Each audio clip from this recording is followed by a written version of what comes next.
90% of the world's terrestrial biodiversity is found in rainforests.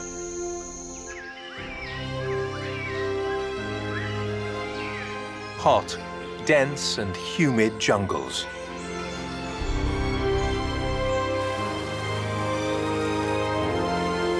The most alive and vibrant places on the planet. Where a tireless, powerful machinery is lubricated by water. Where countless varieties of living beings play their part. The rainforests of the New World are endlessly surprising, an inexhaustible source of new species that live amongst the luxuriant vegetation. In and out of the dark, wet shadows, bursting rivers and giant trees, life moves tirelessly, intensely. The Neotropical rainforest is a paradise whose origin can be found in the brutal storms that every day pour from the sky.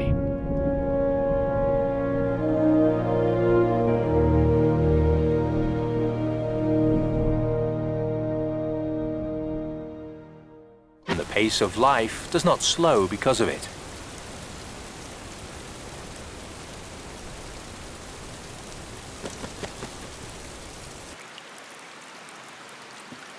Spectacled caimans certainly do not postpone their breeding season, and they define their territory by moving their jaws in the water to produce sounds that warn off rivals. While they are laying claim to a stretch of river, herons know they are in no danger.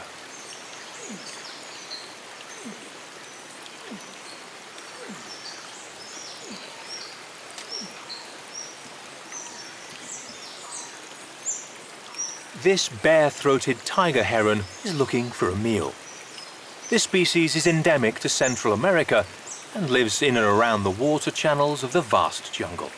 Its usual hunting practice is to harpoon fish, but no small aquatic creatures are safe. A crab that thought it was safe in the branches becomes part of the heron's lunch.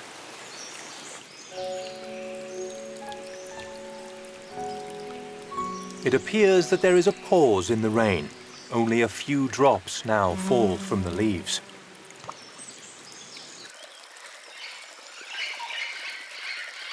The undergrowth of the rainforest is sparse as sunlight barely reaches the forest floor, screened by large trees.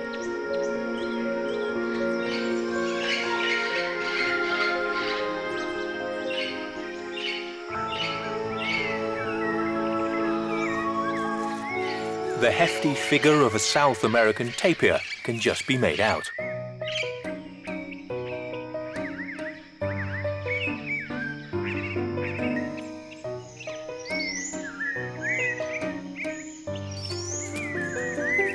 These are the heaviest and bulkiest animals in the American jungle, weighing up to 300 kilos.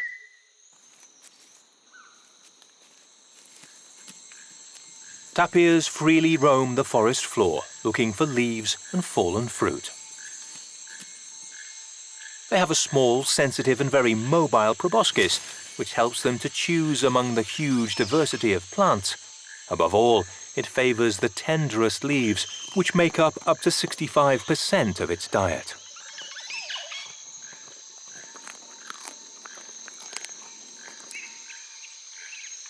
Tapirs favor territories that are near water, which in the jungle is no problem.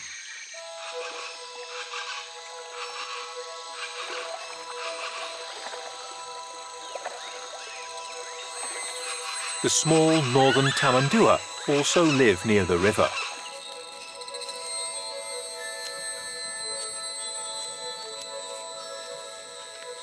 With their long snout and their disproportionate claws, they might seem an extravagance even here. But everything has its end.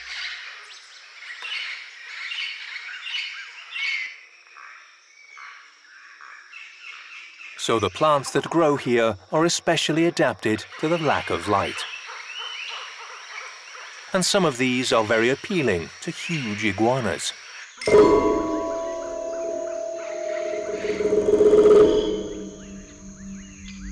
Green iguanas can measure up to 2 meters in length and have a fearsome appearance.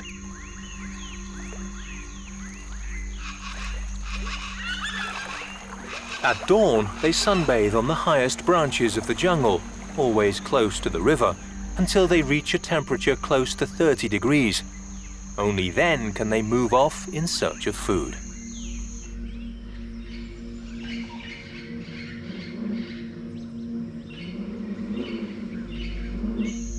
The impressive males are larger than the females and mark their territory by raising and shaking their chin flap, and by lifting their front legs to intimidate their rivals.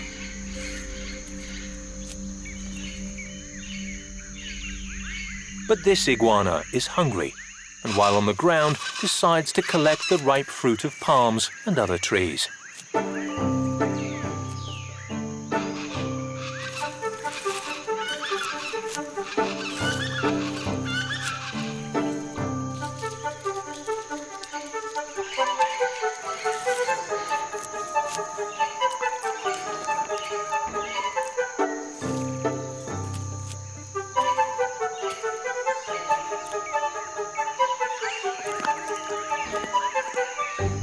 Despite their formidable appearance, green iguanas are strictly vegetarian.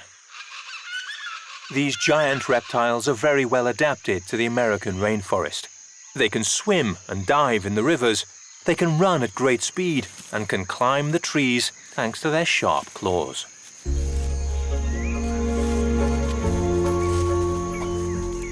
Now it's time to return to the top of the trees. This is where they spend a large part of their time.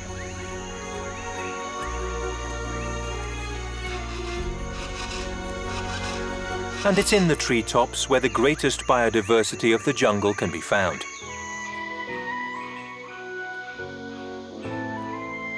The canopy rises to a height of nearly 50 meters and forms a continuous cover.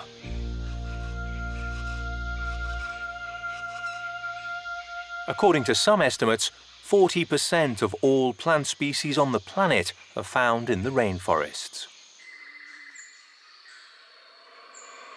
Black-handed spider monkeys are the undisputed masters of this aerial garden. Their bodies have adapted to arboreal life in surprising ways. Despite being one of the heaviest species of monkeys in the New World at around 9 kilos, they are extremely agile. But other jungle inhabitants can reach the topmost points even more easily. Rising above the canopy, emergent trees grow taller than their neighbors.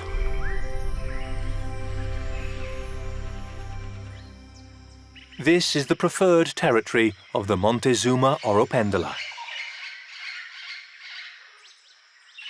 Montezuma oropendola live only in the rainforests of Central America. These colorful birds with a distinctive song build their colonies in the branches of the tallest, most isolated trees. It's an excellent security measure. Removed from the bustling jungle life below, the colony goes about its chores, nest building or feeding the chicks under the watchful eye of the males.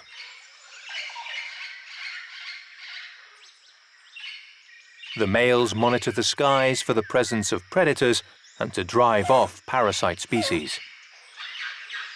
Now and then they will sing, hanging upside down from a branch or nest, opening their wings and displaying their impressive bright yellow tail from which they get their name.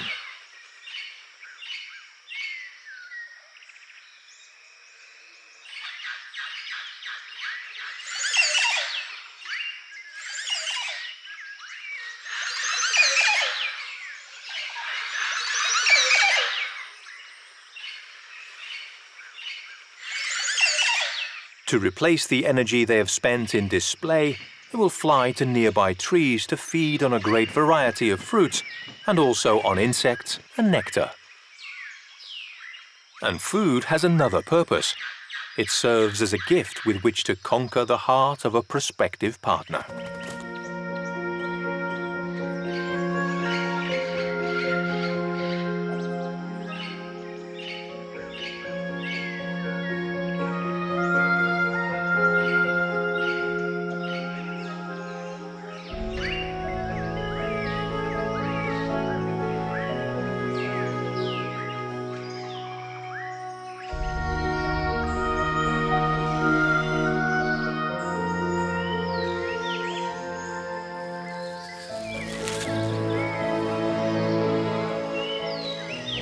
Spider monkeys mainly feed on the pulp of fruit, preferably fleshy and ripe, so they require large areas of the forest to find their sustenance. They will often cross 2 kilometers of jungle in a day in search of fruit. A diet of fruit means they need to identify and memorize many types of food and their locations.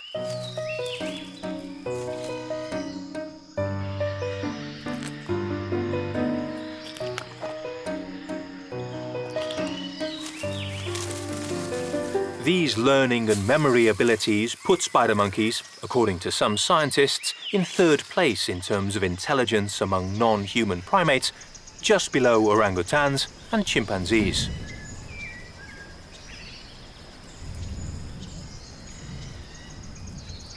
Spider monkeys live under what is both a constant threat and a blessing: the tropical storms.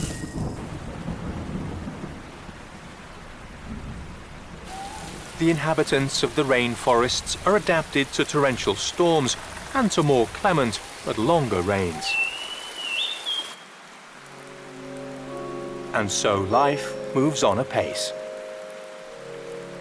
Different spider species build their delicate webs despite the raindrops.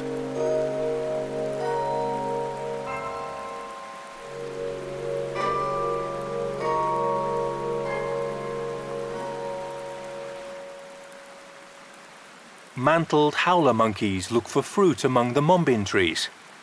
The wet branches pose no risk to them when moving about.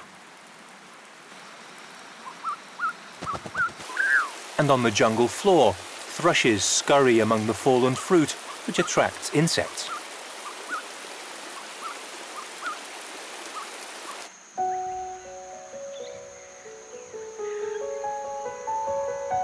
When the rains stop, the spiders have to dry their legs and feet before repairing their webs.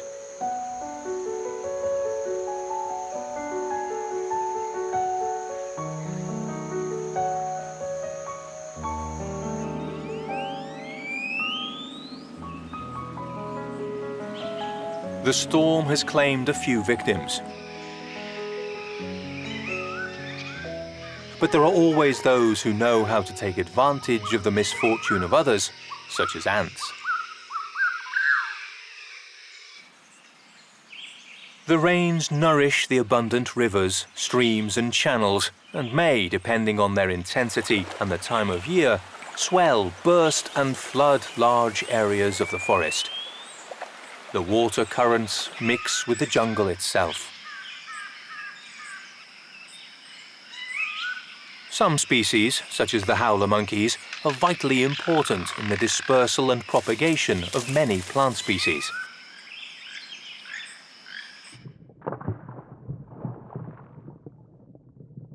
Some fruit floats downriver and is thus dispersed by the water, unless it has been spotted by hungry eyes.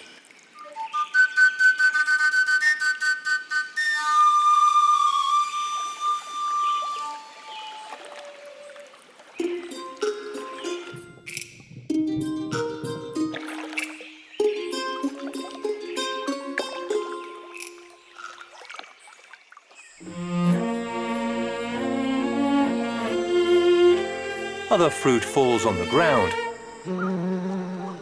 and bees, feared by everyone, can eat to their heart's content. No one will dare disturb them.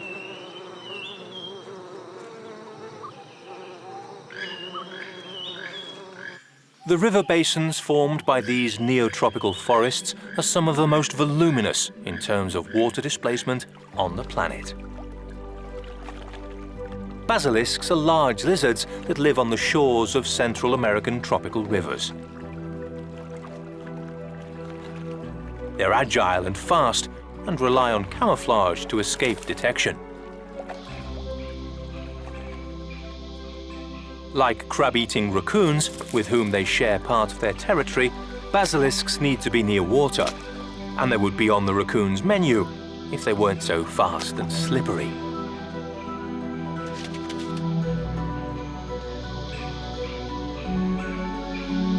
Crab-eating raccoons are inherently linked to the neotropical rainforests where they seek out wet and swampy land.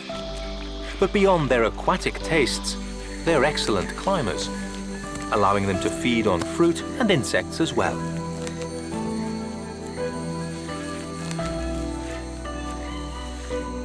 Their favorite meal, however, is always crabs and shrimp.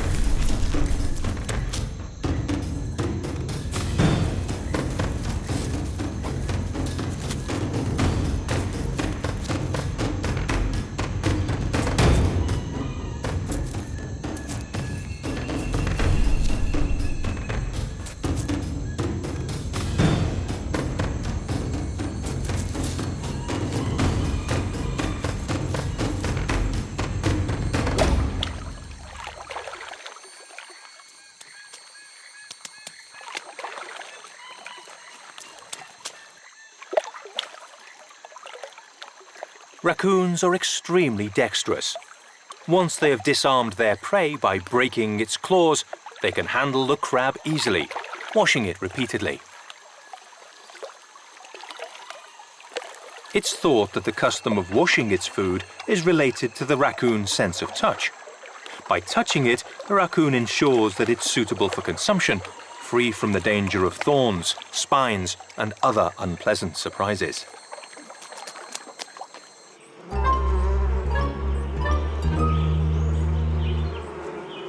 The environmental conditions of the rainforest make it a paradise for insects. In reality, these are the real rulers of the jungle kingdom.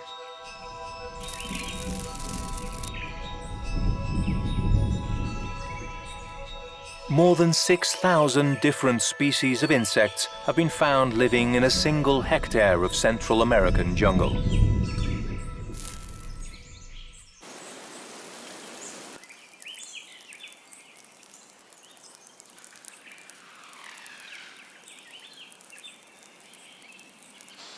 But when the dark falls, it's the time of the frogs.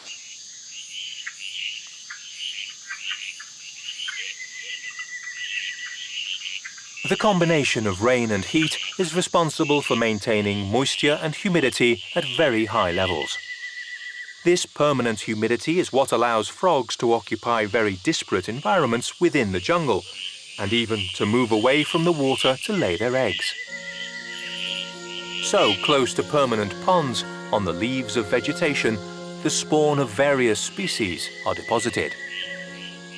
The hourglass tree frog is the only vertebrate in the world known to lay its eggs both on land and in water, depending on climatic conditions.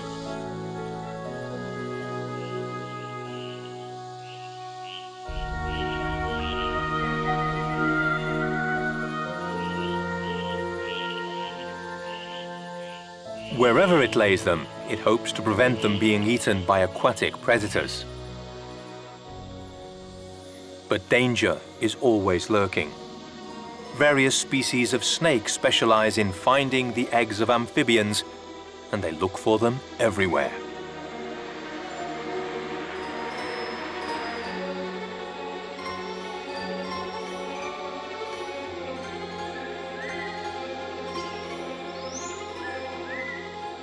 When they find recently deposited and nutritious spawn, they will consume as many of the sticky, awkward eggs as they can.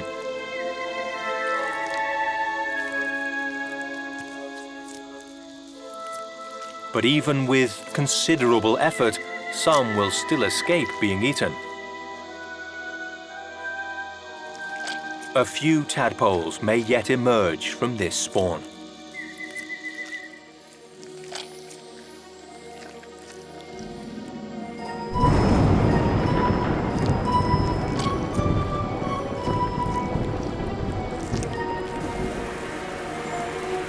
Snakes and frogs close the circle of life which is bound together by water and which reveals the complexity and richness of the rainforests of the New World. Around 50% of the tropical rainforests of the planet are found in the Americas. From the south of Mexico to the south of Brazil, one of the richest and least explored forests flourishes.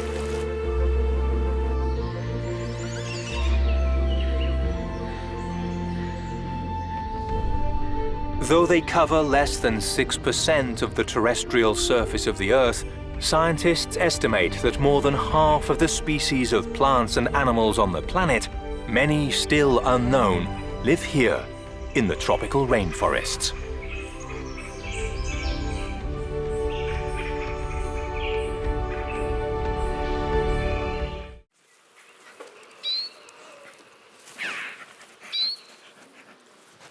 There is a kind of forest that is quite different from most others. Dense, often impenetrable, running alongside rivers, wetlands and estuaries.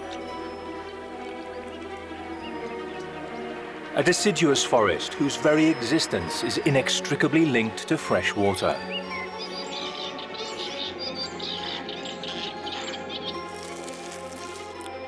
Inhabited by elusive creatures that live in the undergrowth, a mess of branches, brambles and thorns, where they can hide from hunters that lurk nearby.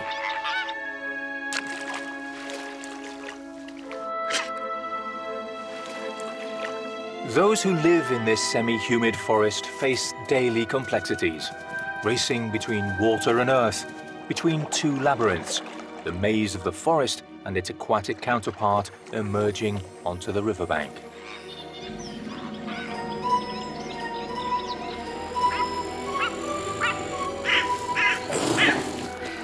Here, in this miniature jungle, everyone knows how best to exploit the wealth of environments that the singular mix of water and earth produces.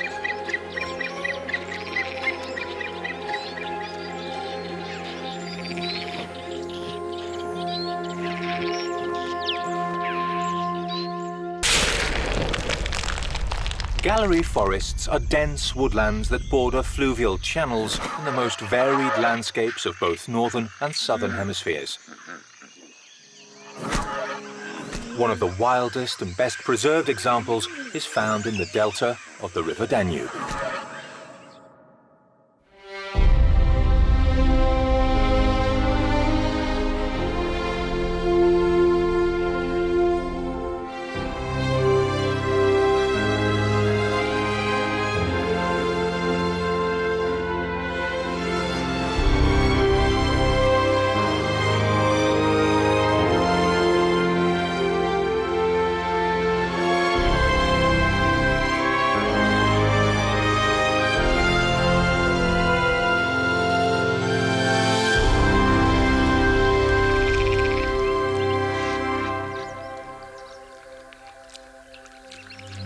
Like all classic gallery forests, it is an elongated labyrinth that extends for dozens of kilometers along the various waterways and channels of the great river's mouth.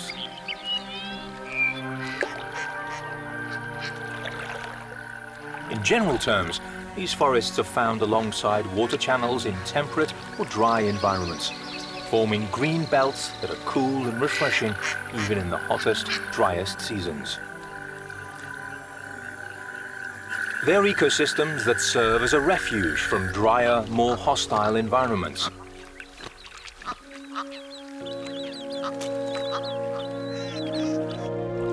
Here, both water and cooler temperatures are guaranteed.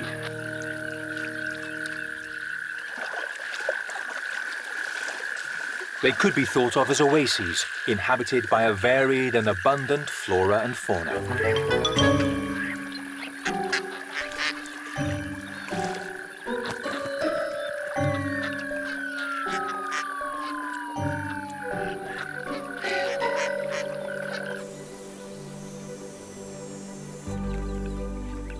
The trees that make up this forest are very special. They thrive in humid, fertile soils and can tolerate the seasonal floods caused by spring rains and thaws.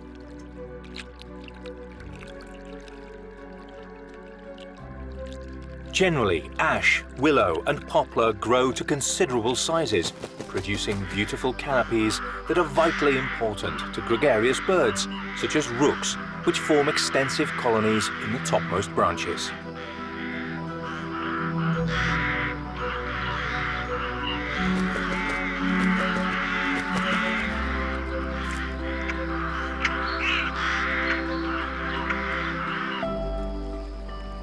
They're also vital for some water birds, such as these cormorants. These birds, which are excellent divers, are often born in the forests that surround rivers and wetlands. But the gallery forest is not just a good place to be born.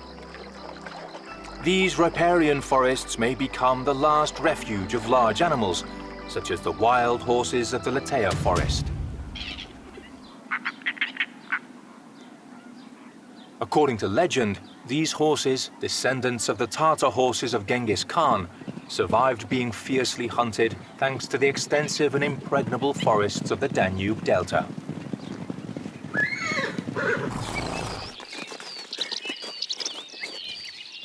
Today, the horses of the Danube Delta are some of the few wild species left in Europe.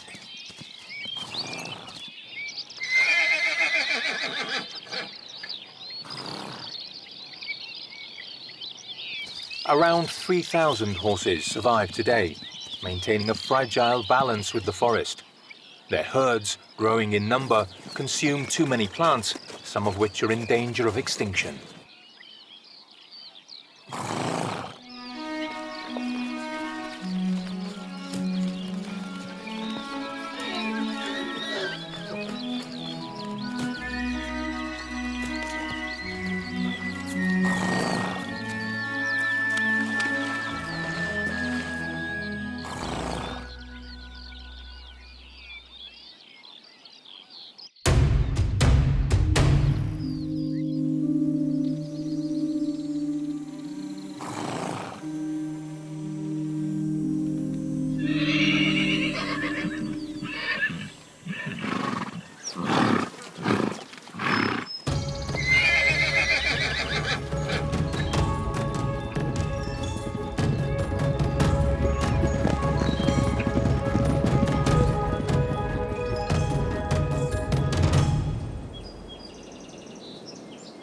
The Danube Delta, located in Romania, is one of the last natural paradises in Europe. This heterogeneous territory is made up of forests, marshes and swamps, inhabited by 1,200 plant species, 300 bird species, and 45 species of freshwater fish.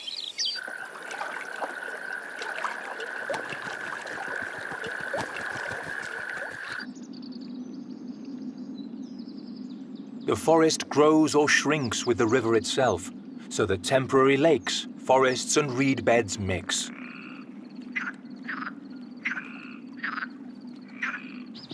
It is the perfect place for the golden jackal.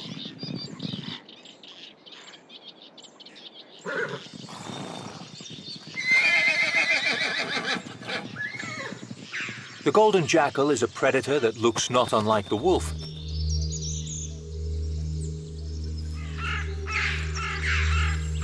The smaller jackal, however, is not a serious threat to the wild horses, as it prefers smaller prey and carrion.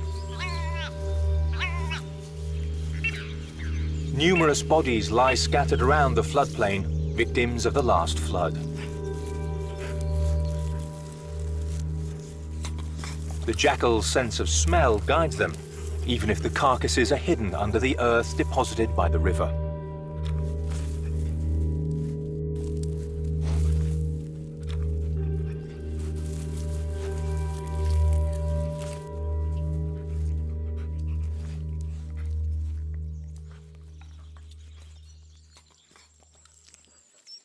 Close by, at the water's edge, egrets also look for food.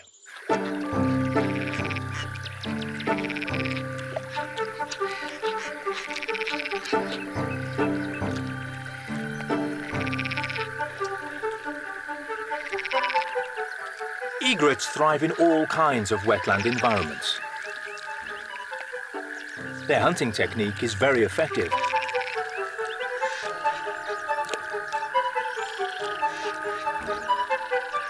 Patient and tenacious hunters, they wade in the shallows, stirring up the sludge that lies among the roots and the fallen logs with their feet. It's there that small river fish take refuge.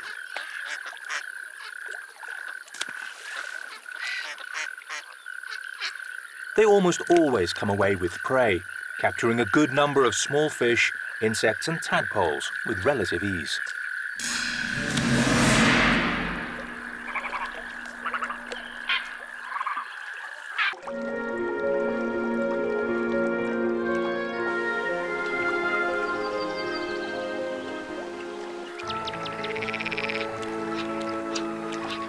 Far from the hustle and bustle, in quiet, lonely corners, river turtles sunbathe.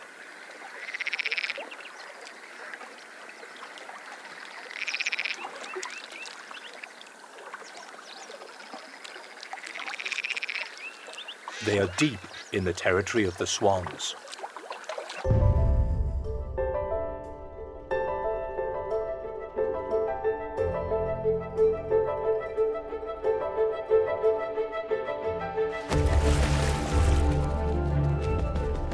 These common swans, pristine as ever in their white plumage, are in heat. They form stable pairs, mating for life. The swan's breeding season is in spring, from March to April.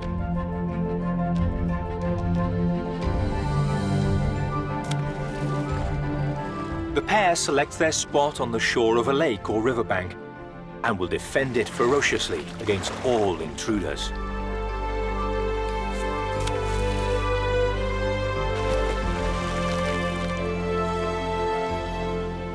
Spring is a critical time in the gallery forest. The trees produce millions of airborne seeds.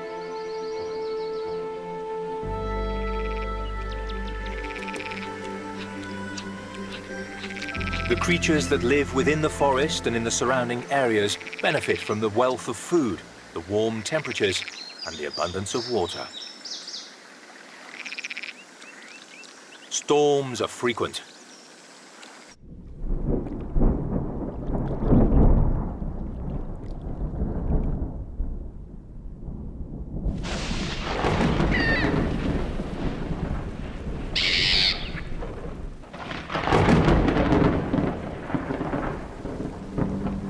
So it's time to disappear.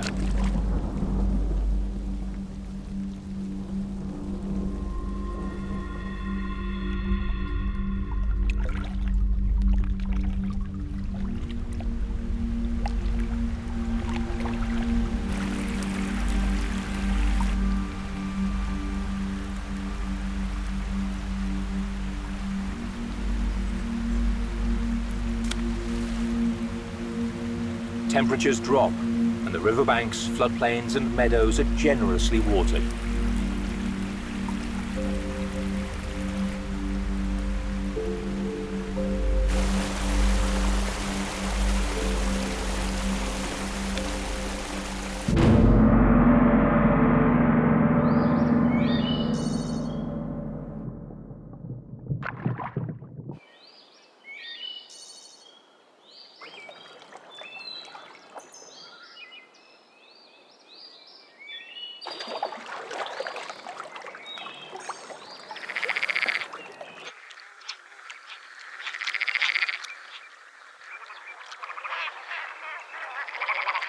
After the storm, the interior of the forest throbs with life.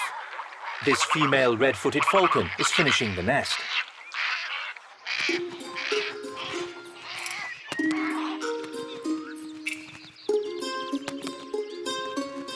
Meanwhile, her partner is hunting, bringing her gifts of insects and small animals to strengthen their bond.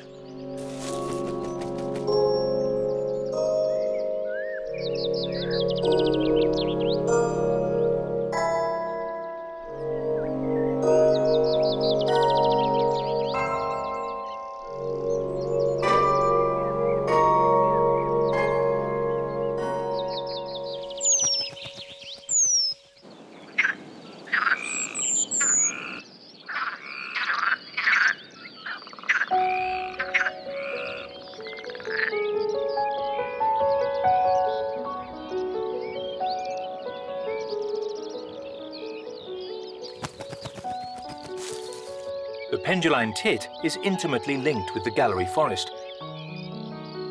It always builds its nest hanging from the branches of trees, usually using the feathery seeds and twigs of poplars.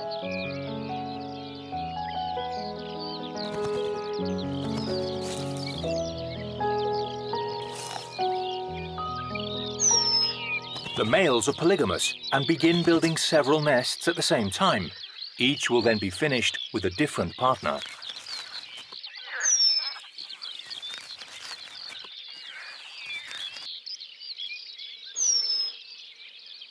The completed nests look like fluffy socks, with a long entrance tunnel to prevent hungry predators from getting in.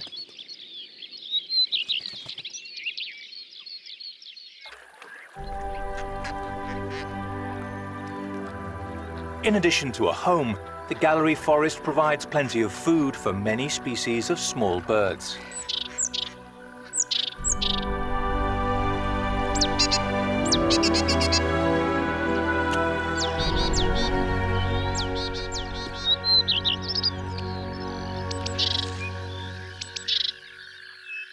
On the aquatic edge of the forest, the swan cygnets have hatched, still unsure of their surroundings, which up till now has been their nest on a large mound.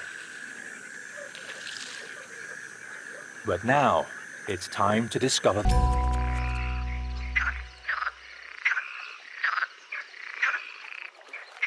One of the most striking amphibians found in this ecosystem is the fire-bellied toad. At first sight, it might seem like any other toad.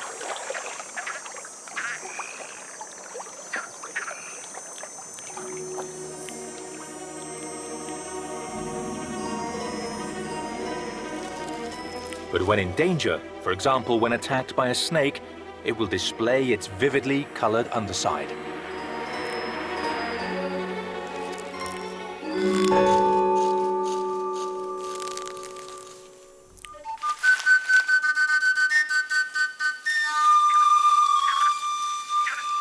It's a clear visual warning that tells predators of the toxicity of its skin. Most hunters are left in no doubt of the potential problems that lie ahead and will leave their intended victim alone.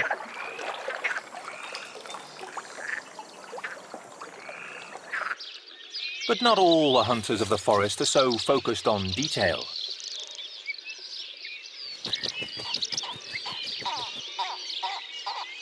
The powerful purple heron, whose nest is found in the nearby tangle of vegetation, is not intimidated by the toad's bright colors. On the heron's menu are all types of small animals, although its preference is for fish and tadpoles. With its keen eyesight, it studies every inch of water until it launches its lightning harpoon attack with merciless precision.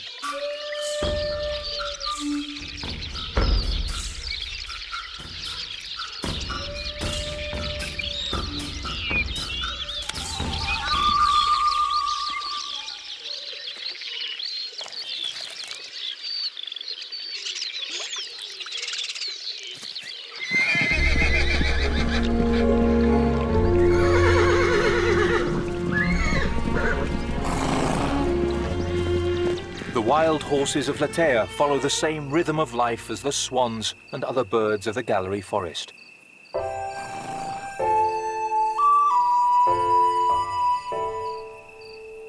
Their foals have already been born, and now the herd is looking for juicy new pastures in which to feed and play.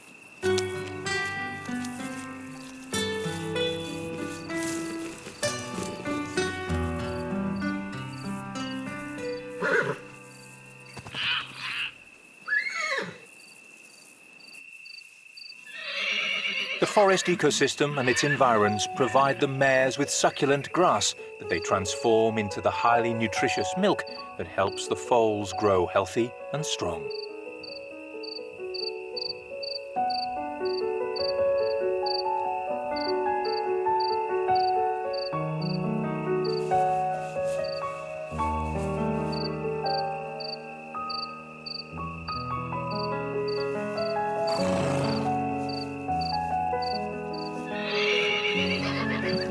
The herd shares its home with the butterflies of the meadow and with the geese which forage near the water.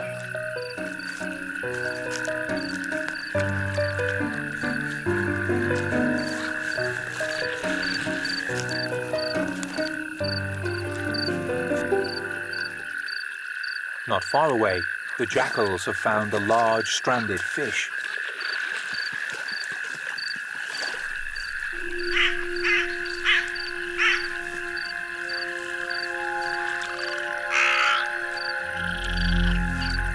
The competition for this meal will be fierce. Hooded crows and magpies want their share of the bounty. Eating in these conditions can be very bothersome, and the jackals